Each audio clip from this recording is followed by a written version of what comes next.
This is why you don't need an MRI. Sometimes imaging might be necessary.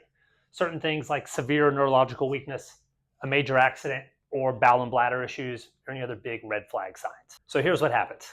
You get hurt, you freak out a little bit. You go to the doctor, they recommend an MRI. On that MRI, they find some abnormal findings, so you freak out a little more, okay? And then you just get on this vicious cycle. So one of the limitations with an MRI is that it is just a static snapshot. So the analogy we like to use is if your car was making a funny noise, you wouldn't just take a picture of it sitting in your garage and send that to your mechanic, right?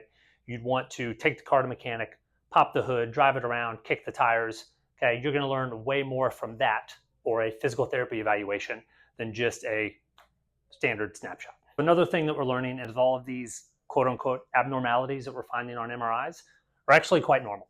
So in one study looking at people with low back pain, 30% of people in their 20s and 50% of people in their 40s all had disc bulges. And then as far as partial thickness rotator cuff tears, people that are under 45, 43% of that population has a partial thickness rotator cuff tear. In fact, it's very possible to have 3 people with MRIs that look exactly the same and have totally different symptoms.